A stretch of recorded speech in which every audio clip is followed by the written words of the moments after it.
L'évangile que nous venons de lire, ce passage, fait suite à celui que nous avons lu dimanche dernier sur la multiplication des pains. Or, Jésus, après avoir fait ce grand miracle, s'est éloigné de la foule. Il est resté seul dans un endroit désert pour prier. Puis, quand la nuit est tombée, alors qu'il avait renvoyé ses disciples sur l'autre rive en barque, lui, il a rejoint ses disciples en marchant sur l'eau dans la nuit. Les disciples ont eu très peur, ils ont cru que c'était un fantôme. Mais la foule, elle, voyant que ni les disciples ni Jésus étaient restés sur place, l'ont trouvé sur l'autre rive.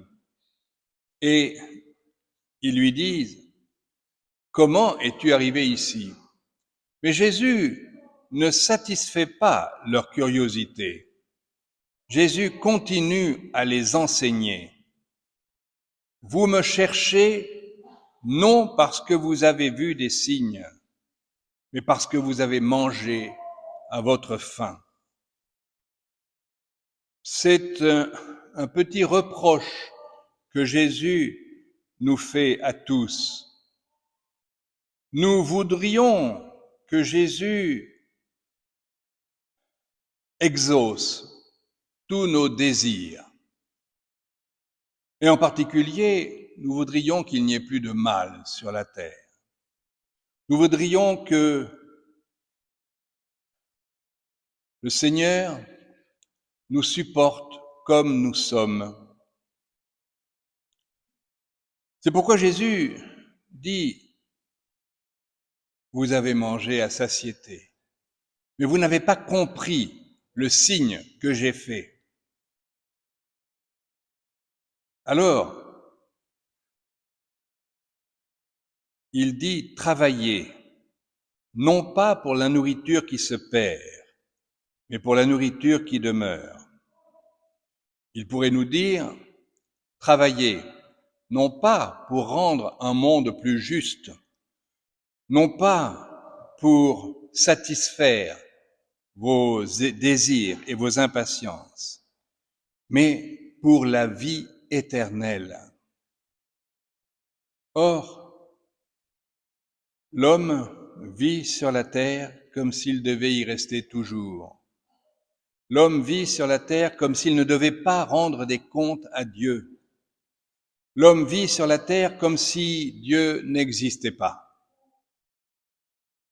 Et je reconnais que c'est facile de dire Dieu n'existe pas, comme ça on peut faire tout ce qu'on veut. C'est facile. Mais est-ce que c'est vrai? Jésus nous dit, travaillez pour la nourriture qui demeure dans la vie éternelle.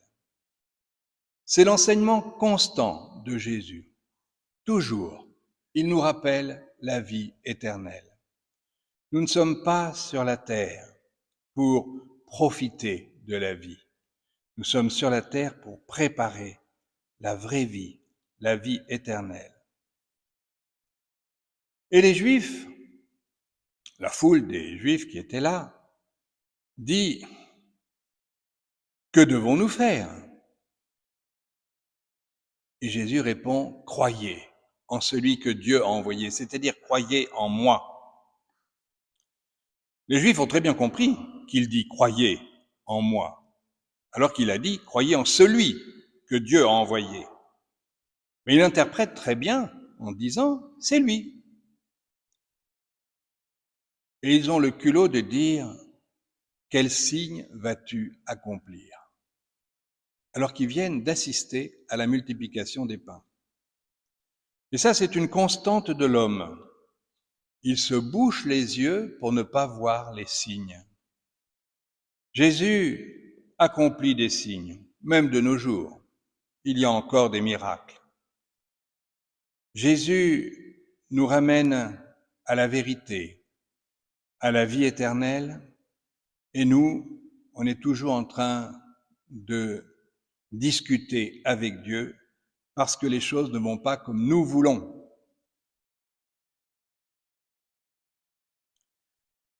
Et en plus, non seulement il demande à Jésus « Quel signe vas-tu accomplir ?», mais en plus, il parle du signe de la manne, c'est-à-dire le pain venu du ciel que Dieu a donné aux Hébreux quand ils étaient dans le désert et qu'ils n'avaient rien à manger.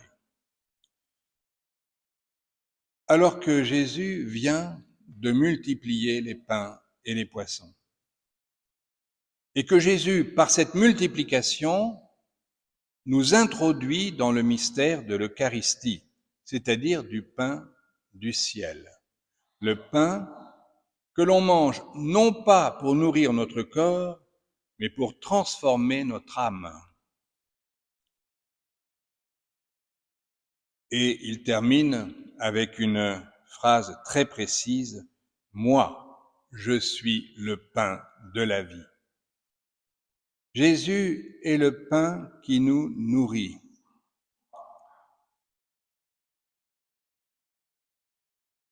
Ce pain, c'est son corps. Et il dit, celui qui croit en moi n'aura plus jamais soif, parce que non seulement il nous nourrit, mais il nous désaltère par son sang qui nous lave de nos péchés. Et les hommes d'aujourd'hui, un peu comme les Juifs, la foule des Juifs de cette époque, ne veut pas reconnaître le péché. On veut faire comme si le péché n'existait plus, comme s'il n'y avait plus d'offense à Dieu, comme si tout était normal, comme si tout était permis. Et ce n'est pas le cas. Jésus est venu pour nous sauver de nos péchés. Mais si on ne lui demande pas de nous sauver, il ne nous sauvera pas, parce qu'il ne nous sauvera pas contre nous-mêmes. La première chose à faire, c'est de reconnaître qu'on est pécheur, qu'on a mal fait, qu'on s'est révolté contre Dieu, qu'on ne respecte pas sa loi, qu'on ne respecte même pas sa création. Non pas en empêchant que des espèces disparaissent, car depuis toujours, des espèces sur la terre, animales, disparaissent ou végétales. D'autres se renouvellent, d'autres disparaissent. Ça n'a que peu d'importance pour Dieu, tout cela. Ce qui compte, c'est que l'homme, lui, respecte sa loi. L'homme, lui, l'aime. Et Jésus a dit, ce n'est pas celui qui dit Seigneur, Seigneur qui m'aime, mais celui qui respecte la volonté de mon Père. Donc, Jésus a répondu, il y a 2000 ans, à toutes les problématiques que le monde moderne, que le monde actuel se pose, à toutes les problématiques que le monde actuel vit, parce que le péché est de tout temps.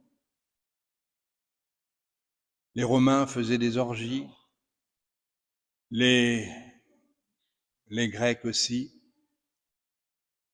et au lieu de nous tourner vers le Sauveur pour lui demander de nous sauver, de nous aider, on reprend les péchés de nos ancêtres. Demandons à Jésus de nous montrer le chemin du ciel. Et le chemin du ciel, il nous l'a montré en prenant la croix, en la portant, en montant jusqu'au calvaire, en s'offrant à son Père pour les péchés des hommes. Il n'y a pas d'autre chemin. Il n'y a pas d'autre chemin. Alors, suivons Jésus. Suivons Jésus par amour, pas par crainte. Suivons Jésus non seulement pour nous-mêmes, mais aussi pour aider les autres à se sauver. Car si le sacrifice de Jésus,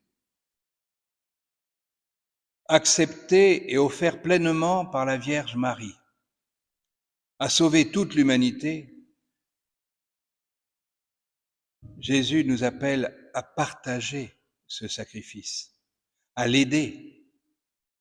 Il ne s'agit pas d'avoir une vision négative et de dire « mais les chrétiens sont toujours tristes, les chrétiens se séparent du monde ». Non, les chrétiens, Jésus l'a dit, sont comme la levure dans la pâte du pain.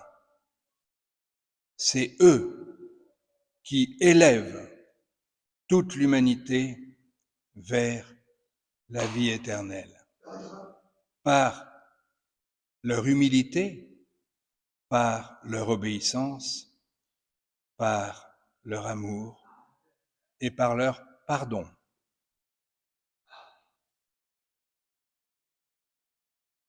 Jésus est tout prêt à nous pardonner si nous savons demander pardon pour nous et pour les autres. Amen.